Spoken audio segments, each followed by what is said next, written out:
नमस्कार. स्टॉकपोर्ट मराठीच्या एका नवीन भागात सगळ्यांचं स्वागत. आणि मार्च महिना उजाडलेला आहे आणि या महिन्यात आपण बघत असतो बऱ्याचदा ते म्हणजे आपल्या इन्व्हेस्टमेंट आयडिया टॅक्स वाचवण्यासाठी. त्याच्यासोबतच आपण बघत असतो ते म्हणजे टॅक्स हार्वेस्टिंग. आणि टॅक्स हार्वेस्टिंगच्या मदतीने आपण टॅक्स लीगल पद्धतीने म्हणजेच आपल्या कायदेशीर पद्धतीने वाचवू शकतो. म्हणजे थोडक्यात म्हणजे गव्हर्नमेंटने आपल्याला जी काही मुभा दिलेली आहे त्याच्या चौकटीत राहूनच आपण कायदेशीररित्या टॅक्स कसा वाचवू शकतो हे आपण या भागात बघणार आहोत. चला सुरू करूया. Stockport. Learn, focus, earn.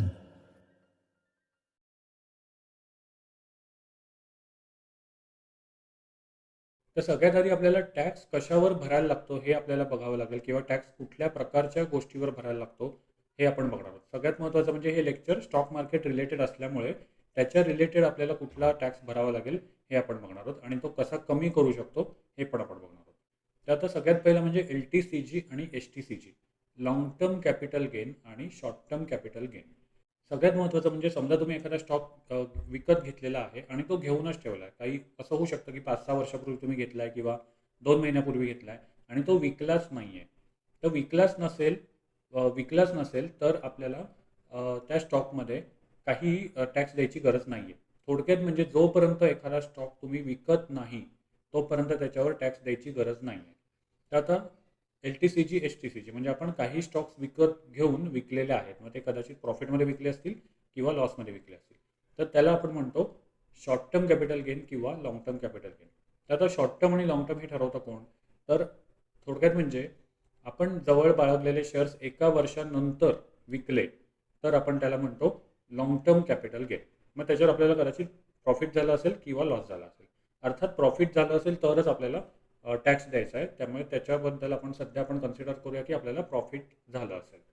तर एका वर्षानंतर म्हणजे समजा 2022 तुम्ही काहीतरी स्टॉक घेतलेत, ते जर तुम्ही आत्ता 25 विकलेत तर जे काही तुम्हाला प्रॉफिट झालं असेल त्याला आपण म्हणणार लॉंग टर्म कॅपिटल गेन. हेच जर आपण एका वर्षाच्या मध्ये विकले असतील समजा काही स्टॉक, म्हणजे समजा डिसेंबर 2024 मी काही स्टॉक घेतलेत, ते मी 2 महिन्यात आता विकून टाकले, तर तो जो काही फायदा समजा मला झाला असेल तर त्याला मी म्हणणार शॉर्ट टर्म कॅपिटल गेन. अर्थात इंट्राडे जे प्रॉफिट होतं आहे ते पण शॉर्ट टर्म टाईपचंच होतं, पण ते थोडी अजून कॅटेगरी वेगळी आहे. त्यामुळे आपण त्यातल्याच सध्या आपण कॅल्क्युलेशन सोपी ठेवण्यासाठी इंट्राडे प्रॉफिट हा वेगळाच टॉपिक किंवा प्रॉफिटचं हे जे आहे ते वेगळं ठेवूया. पण हे शॉर्ट टर्म म्हणजे काय? तर एका वर्षाच्या आत विकत घेऊन लगेच विकलेले स्टॉक. थोडक्यात म्हणजे एका वर्षाच्या कालावधीच्या आत. तर आता पूर्वी जो LTCG होता ना त्याला काही टॅक्स नव्हता, म्हणजे LTCG हा काही प्रकारच नव्हता. आता या ज्या सगळ्या गोष्टी म्हणतोय मी सांगतोय त्या स्टॉक आणि म्युच्युअल फंड या दोघांनाही लागू पडतात. तर आत्ताच्या नवीन नियमानुसार 12.5% टॅक्स आपल्याला लागू शकतो 1,25,00,000च्या पलीकडे. म्हणजे LTCGमध्ये समजा तुम्हाला 1,25,00,000च्या पलीकडे उत्पन्न जर झालं असेल तर आपल्याला 12.5% टॅक्स द्यावा लागू शकतो. ह्याची उदाहरणं आपण बघणार आहोत. त्यामुळे सध्या आपण फक्त लक्षात ठेवूया LTCG हा सध्या 12.5% आहे. आता समजा आपण शॉर्ट टर्म कॅपिटल गेन काही बुक केलं असेल तर त्याच्यावरचा जो टॅक्स आहे तो 20% आहे. म्हणजे आपण जे काही प्रॉफिट कमवणार आहोत त्यातले 20% आपल्याला एनी हाऊ गव्हर्नमेंटला द्यायचे. तर हे झालं शॉर्ट टर्म कॅपिटल गेन आणि लाँग टर्म कॅपिटल गेन. आता हे आपण काहीतरी काही प्रमाणात बुक केलं आहे किंवा प्रॉफिट झालेलं आहे असं आपण कल्पना करूया आणि त्याच्यात आपण टॅक्स कसा वाचवू शकतो हे आपण बघणार. तर पुढे जाण्याच्या आधी आपण बघणार आहोत ते म्हणजे नोशनल लॉस आणि नोशनल गेन किंवा प्रॉफिट आणि लॉस नक्की काय असतं, हे काय असतं ते आपण बघणार आहोत. तर हे सांगायचं प्रमुख कारण म्हणजे काय? तर आपल्या पोर्टफोलिओला समजा एक आपण चांगल्या प्रकारे पोर्टफोलिओ आपला बिल्ड केलेला आहे आणि त्याची अमाऊंट सध्या 5,00,000ची वगैरे झालेली आहे, एक उदाहरण म्हणून. आणि त्याचं जे बाईंग वगैरे रेट होता आपला तो 3,00,000चा होता. म्हणजे आपली टोटल इन्व्हेस्टमेंट होती ती 3,00,000ची होती आणि आत्ता त्याची किंमत आहे ती 5,00,000 आहे. म्हणजे तसं म्हणायला गेलं तर 2,00,000चं प्रॉफिट तुम्हाला दिसतंय. आता इथे दिसतंय हा शब्द फार महत्त्वाचा आहे, कारण तो बुक केलेला नाही आहे किंवा ते प्रॉफिट झालेलं नाही आहे जोपर्यंत तुम्ही तो बुक करत नाही तोपर्यंत. त्यामुळे हा जो न बुक केलेला प्रॉफिट आपल्याला जे दिसतंय त्यालाच आपण म्हणतो नोशनल गेन किंवा नोशनल लॉस. प्रॉफिट असेल तर गेन आणि लॉस असेल तर लॉस. आता ह्यालाच आपण अनरिअलाइज प्रॉफिट किंवा लॉस असंही म्हणतो. अनरिअलाइज. आता या अनरिअलाइज गोष्टीवर आपण टॅक्स देणार नाही आहोत. हे सांगायचं कारण का? तर काही वेळेला एक केस अशी झाली होती की माझ्या एका ओळखीच्यांनी त्या 2 लाखावर सुद्धा टॅक्स भरला होता. कारण त्यांना वाटलं की ते 2 लाख कदाचित तिथे दाखवायला लागतील किंवा मेन्शन करावे लागतील. त्यामुळे जोपर्यंत तुम्ही जर प्रॉफिट बुक करत नाही तोपर्यंत त्याच्यावर टॅक्स द्यायची गरज नाही आहे. त्यामुळे या ज्या अनरिअलाइज गोष्टी आहेत त्यालाच आपण म्हणतो नोशनल लॉस किंवा प्रॉफिट. तर आता बुक केलेल्या प्रॉफिटवरच आपल्याला टॅक्स द्यायचा. तर आता टॅक्स हार्वेस्टिंग म्हणजे काय, तर आपण रेन वॉटर हार्वेस्टिंग बघितलंय. तर थोडक्यात म्हणजे या ह्याच्यातच आपल्याला प्रॉफिट झाल्यानंतर सुद्धा टॅक्स कसा कमी करता येऊ शकतो हेच आपण या भागात बघणार आहोत. आणि ह्याच्यात काय होतं की मुद्दाम लॉसमध्ये असलेले शेअर्स विकून लॉस झालाय असं दाखवून आपण आपला टॅक्स कंपोनंट किंवा ओव्हरऑल प्रॉफिट कंपोनंट हा कमी करायचा प्रयत्न करतो आणि आपला टॅक्स आहे तो थोडा कमी करायचा प्रयत्न करतो. आता ह्याच्यात आणखी एक सगळ्यात महत्त्वाची गोष्ट आहे ती म्हणजे आपण घेतलेले स्टॉक्स आहेत ते फिफो पद्धतीने आपल्या डीमॅट अकाउंटला येत असतात. फिफो म्हणजे काय, फर्स्ट इन फर्स्ट आउट. थोडक्यात म्हणजे जून 2024 एका कंपनीचे आपण स्टॉक्स घेतले, त्याच्यातच आपण थोडंसं ॲव्हरेज केलं सप्टेंबरमध्ये, अजून एक आपण ॲव्हरेज केलं डिसेंबरमध्ये. तर जेव्हा आपण ते स्टॉक विकायला काढू तेव्हा जून महिन्यातले स्टॉक पहिले विकले जातील, त्याच्यानंतर सप्टेंबरमधले जातील आणि त्याच्यानंतर डिसेंबरमधले जातील. त्यामुळे आपल्याला LTCG आणि STCG कॅल्क्युलेशनसाठी ते लक्षात घ्यायचं आहे की पहिल्यांदा कुठले स्टॉक बाहेर जातात आणि ते जे पहिल्यांदा बाहेर जाणारे स्टॉक आहेत ते लॉंग टर्मचे आहेत का शॉर्ट टर्मचे आहेत. त्यामुळे हे एनिवे आपल्याला सध्याच्या आपल्या ब्रोकर्स जे आहेत ते ॲडव्हान्समध्ये दाखवतात की कुठलं लॉंग टर्म कॅपिटल गेन होतं आहे किंवा कुठलं शॉर्ट टर्म कॅपिटल गेन होतं आहे. पण ही पद्धत वापरली जाते आणि त्याच्यानुसार तुम्ही प्लॅन करू शकता की तुम्हाला लॉंग टर्म कॅपिटल गेन किती बुक करायचं आहे आणि शॉर्ट टर्म किती बुक करायचं आहे. तर आता आपण उदाहरण बघणार आहोत ते म्हणजे शॉर्ट टर्म कॅपिटल गेन STCGमध्ये आपण हार्वेस्टिंग केलं आणि नाही केलं तर नक्की काय होईल. तर आता सगळ्यात आधी डावीकडचा जो रकाना आहे तो आपण बघूया. ती आपल्याकडे रिअलाइज बुक प्रॉफिट म्हणजे आपण काहीतरी प्रॉफिट बुक केलेलं आहे. म्हणजे मी समजा मागच्या जूनमध्ये काहीतरी स्टॉक घेतले होते ते मी ऑक्टोबरमध्ये विकून टाकले विदिन 3-4 मंथ्स. त्याच्यात मला 2 लाखाचं प्रॉफिट झालं आहे अशी कल्पना करूया.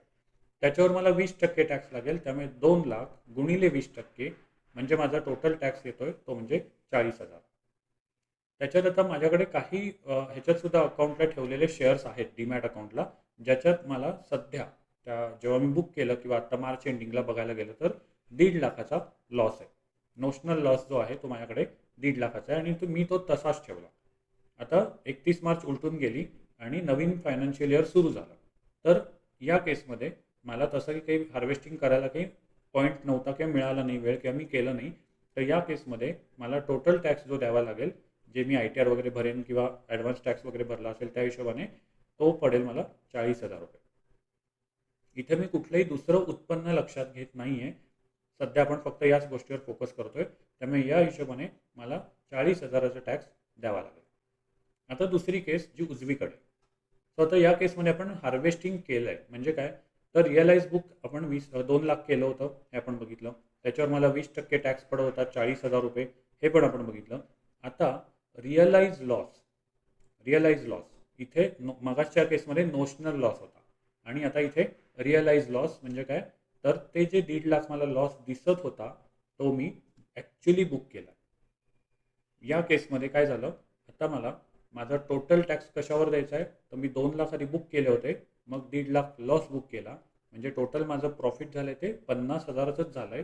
आणि ह्या केसमध्ये 50,000 इंटू 20% बरोबर 10,000 रुपये आणि टोटल सेव्हिंग जे झालं आहे ते 30,000चं झालं आहे. म्हणजे मला मगाशच्या केसमध्ये 40,000 द्यावे लागले असते, या केसमध्ये मी देतोय ते म्हणजे 10,000 रुपये. त्याच्यामुळे माझे 30,000 रुपये वाचले. आता या केसमध्ये तुमचा तोही प्रश्न येईल की 1.5 लाख लॉस बुक केला आहे त्याचं काय. अर्थात तो लॉस बुक केला आहे, पण ज्या वेळेला आपण ते स्टॉक विकतो त्याच वेळेला किंवा त्याच्या दुसऱ्या दिवशी तुम्ही लगेच नवीन स्टॉक समजा तेवढेच त्याच कंपनीचे विकत घेतलेत तर ही विकलेली एंट्री आणि ही विकलेली एंट्री या 2 वेगळ्या एंट्री होतात. आता का हे सांगण्याचं कारण मगाशी जे मी सांगितलं फिफो पद्धतीने तुमचे स्टॉक्सचं कॅल्क्युलेशन होतं.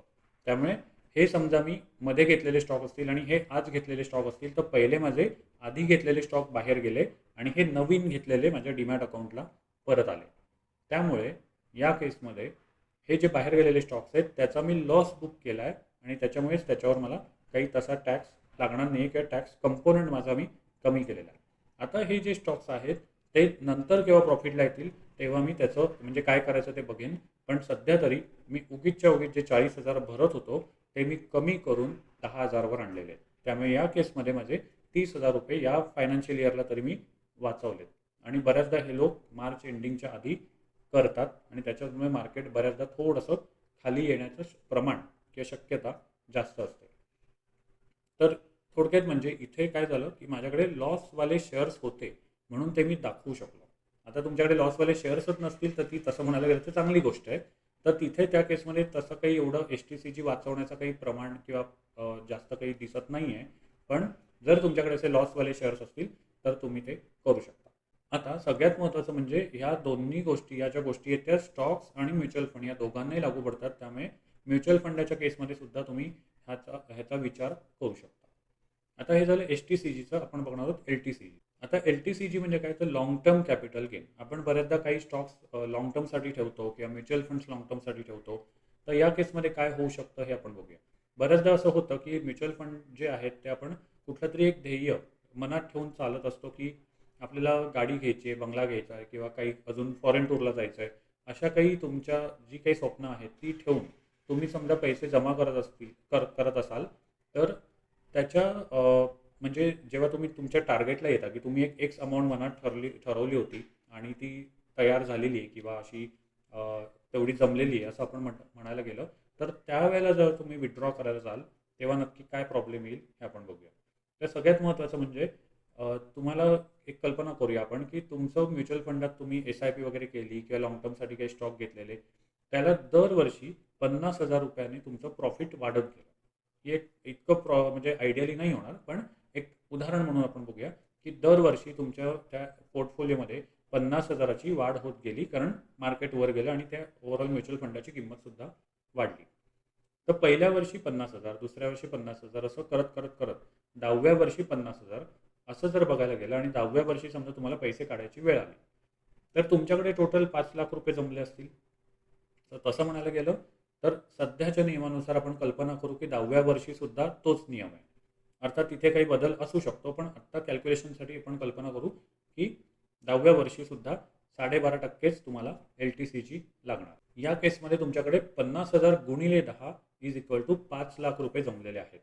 त्यातल्या पहिल्या 1.25 लाखावर तुम्हाला एक्झाम्पशन आहे. त्यामुळे उरलेले जे काही पैसे आहेत 3,75,000 त्याच्यावर 12.5% या हिशोबाने तुम्हाला 46,875 रुपये टॅक्स द्यावा लागेल. हे कशामुळे झालं तर सरकारने तुम्हाला मुदत दिली होती की दरवर्षी तुम्ही 1.25 लाखापर्यंत तुम्ही एक्झाम्पशन घेऊ शकता पण ते आपण घेतलं नाही आणि त्याच्याचमुळे जेव्हा आपल्याला एकत्र पैसे काढायची वेळ आली तेव्हा ह्याच्यामुळे आपल्याला टोटल इकडे एवढी अमाऊंट द्यावी लागली. आता हे जर टाळायचं असेल तर ह्याच्यात सुद्धा आपल्याला हार्वेस्टिंग करता येऊ शकतं. ते कसं आपण बघूया. आता या केसमध्ये काय केलं मी नोशनल लॉस जो होता किंवा नोशनल प्रॉफिट होतं ते रिअलाइजमध्ये कन्वर्ट केलं. म्हणजे काय तर दरवर्षी मी 50,000चं प्रॉफिट बुक केलेलं दाखवलं. आता 50,000चं प्रॉफिट मी दरवर्षी बुक केल्यानंतर सुद्धा मला टॅक्स तर 0 रुपये द्यावा लागला कारण मला 1.25 लाखापर्यंत मुदत किंवा मुभा दिली होती की 1.25 लाखापर्यंत मी टॅक्स भरला नाही तरी चालणार होतं. त्यामुळे ते माझं एक अप्पर लिमिट होतं. त्यामुळे दरवर्षी मी 50,000 रुपये बुक करत गेलो आणि एंड ऑफ द 10 इयर्स म्हणजे 10 वर्षानंतर जेव्हा माझ्या हातात सगळे पैसे आले तेव्हा सुद्धा मी टॅक्स फ्री होतो कारण 0 रुपये मी टॅक्स भरला होता दरवर्षी. आणि इवन शेवटच्या वर्षी सुद्धा मला फक्त 50,000 रुपये त्या वर्षाचे बुक करायचे होते जे मी केले ज्याच्यावर मला टॅक्स भरावा नाही लागला. सो या केसमध्ये मला टोटल सेव्हिंग झालं ते 46,875 म्हणजे 46,875 जे मागच्या उदाहरणात आपल्याला भरायला लागले होते. तर आता ही गोष्ट लॉंग टर्मसाठी जे स्टॉक्स घेत आहेत किंवा म्युच्युअल फंड्स घेत आहेत त्यांना लागू पडते. त्यामुळे हे तुम्ही दरवर्षी करा अशी माझी इच्छा आहे किंवा असं म्हणजे काही रिकमेंड नाही करणार मी पण टिपिकली हे लोक करतात आणि तुम्ही या पद्धतीने तुमचा टॅक्स जो काही आहे तो लीगल पद्धतीने वाचवू शकता. आता थोडक्यात म्हणजे इथे मी 50,000चं उदाहरण घेतलं पण तुमचं जर कॅपिटल मोठं असेल SIP मोठी असेल तर दरवर्षी 1.25 लाखापर्यंत तुम्हाला हे वाचवता येऊ शकतं. म्हणजे कल्पना करा की दरवर्षी 1.25 लाखच्या हिशोबाने तुम्ही किती पैसे 10 वर्षात वाचवू शकता. आता इथे तुम्हाला हाही प्रश्न पडेल की असं जर मी केलं म्हणजे काय तर ती म्युच्युअल फंडाची युनिट्स तुम्हाला विकायला लागतील तर कंपाऊंडिंगवर नक्की काय परिणाम होईल. तर समजा तुम्ही या दिवशी तुम्ही विकल्यानंतर तुम्ही जर लगेच त्या वेळेला तुम्ही विकत घेतली तीच युनिट, तेवढीच युनिट, तर कंपाऊंडिंगचा तसा म्हणायला गेला तर परिणाम काही पडणार नाही. सो सेम दिवशी विकून परत तुम्ही जर विकत घेतलं तर तुमचं कंपाऊंडिंग आहे ते आयडियली चालू राहणार. तर त्यामुळे कंपाऊंडिंगवर काही परिणाम होईल किंवा लॉंग टर्ममध्ये काही परिणाम होईल असं काही होणार नाही.